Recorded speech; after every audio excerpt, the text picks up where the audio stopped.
Olá, graça e paz do Senhor Jesus seja com todos nós. Uma ótima terça-feira para todos. Hoje é dia 19 de janeiro de 2021. Bom, terça-feira, dia de falarmos de 9 marcas de uma igreja saudável. É sempre bom relembrar o conceito de 9 marcas de uma igreja saudável. Nós sabemos que existem igrejas verdadeiras e igrejas falsas. As igrejas verdadeiras são aquelas que pregam o evangelho da salvação pela graça e administram corretamente as duas ordenanças deixadas por Jesus, o batismo e também a ceia. Mas dentre essas igrejas verdadeiras, nós podemos ter igrejas mais saudáveis e menos saudáveis. E aí nós temos uma enormidade de formas de se fazer uma igreja saudável, uma igreja menos saudável, mais saudável. Bom, nos Estados Unidos, um grupo ligado à igreja Capitol Hill, liderado pelo pastor Mark Dever, desenvolveu 9 marcas que, uma vez colocada em prática, elas produzirão uma igreja saudável. E nós estudamos e concordamos com estas 9 marcas. Se você quiser, nos devocionais anteriores, você pode ver cada uma destas marcas e aí essas marcas que têm sido o prumo, né, a direção que nós temos tomado aí como igreja. Bom, hoje nós vamos falar da 8ª marca de uma igreja saudável. E a 8ª marca é discipulado ou crescimento espiritual. O Mark Dever e o grupo dos irmãos ligados à sua igreja fazem aí uma ligação entre esses dois conceitos, discipulado e crescimento espiritual. E de fato existe uma ligação entre os dois, ou seja, aqueles que entram em um processo de discipulado, eles certamente vão crescer espiritualmente. Quando falamos de crescimento espiritual, é importante destacar que crescimento espiritual não é uma moda da igreja moderna. Quando falamos de crescimento, traz às vezes a ideia, a compreensão para alguns, de que crescimento espiritual é alguma coisa moderna que a igreja ela tem introduzido para que possa os crentes segurar, ou para que a igreja possa crescer numericamente, ou enfim, qualquer outro argumento que esteja ligado a esse crescimento. Mas de fato isso não é verdade. Crescimento espiritual é uma determinação das Escrituras.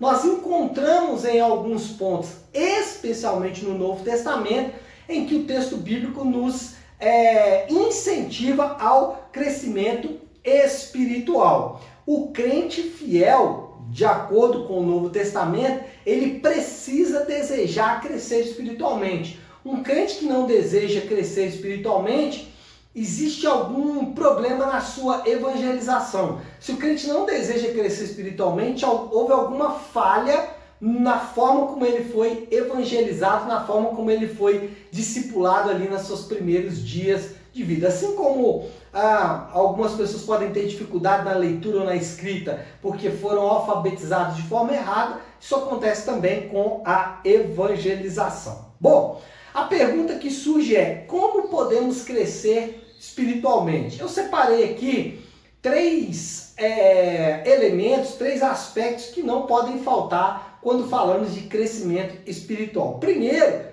para crescer espiritualmente, nós precisamos servir uns aos outros. Nada mais didático para crescer do que servir. E isso nós encontramos em todo o Novo Testamento. Em todo o Novo Testamento nós somos incentivados a servir. O crente que não serve é uma criança na fé. Jesus ele falou sobre isso. Nada mais contundente do que a fala de Jesus quando ele diz que maior dentre vós é aquele que serve. E é impressionante como tem crentes que não querem servir uns aos outros. É interessante notar que nas cartas do Novo Testamento esse serviço era ligado aos crentes da igreja. Não existe nada errado em servir fora da igreja, desde que você esteja servindo primeiro a sua comunidade da fé, aos irmãos da sua igreja. E é isso que nós encontramos em todo o Novo Testamento. Em segundo lugar, para se crescer espiritualmente, é importante que se assuma responsabilidades. Paulo, ele falando para os crentes, ele diz o seguinte, que antes nós éramos como meninos, ou ele fala também sobre dar leite em vez de comida sólida. O que ele está querendo dizer? Ele está fazendo uma relação entre o crescimento natural e o crescimento espiritual. E nada produz maior crescimento, naturalmente falando, do que assumir responsabilidades. Responsabilidades no lar, responsabilidades com horário, responsabilidades com pagamento de contas. Tudo isso traz o quê? Crescimento natural. Quando levamos isso para o mundo espiritual, quando assumimos responsabilidades, por exemplo, de discipular alguém, de liderar um grupo, de servir em um ministério, de ter responsabilidades durante o culto, durante o trabalho da igreja, tudo isso vai trazer o quê? Crescimento espiritual quando eu assumo responsabilidades.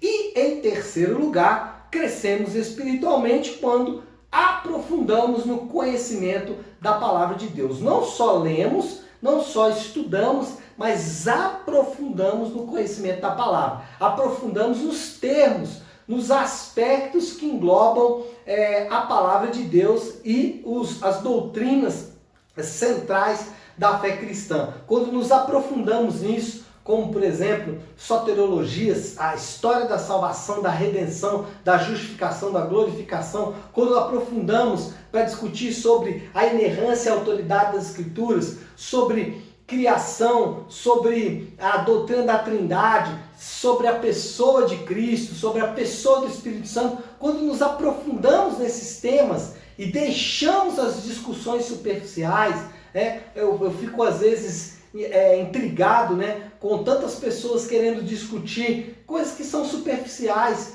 e especialmente no mundo das redes sociais. Isso me mostra o quanto as pessoas ainda são superficiais, o quanto as pessoas ainda são imaturas na fé. Quando nos aprofundarmos no conhecimento, as discussões serão ainda mais profundas e trarão ainda mais conhecimento para cada um de nós. Então é isso, pessoal. Como crescemos espiritualmente? Primeiro, servindo uns aos outros. Segundo, assumindo responsabilidades. E terceiro, aprofundando no conhecimento da palavra de Deus. Tá bom? Então é isso. Uma ótima terça-feira a todos. Fiquem com Deus e que Deus abençoe.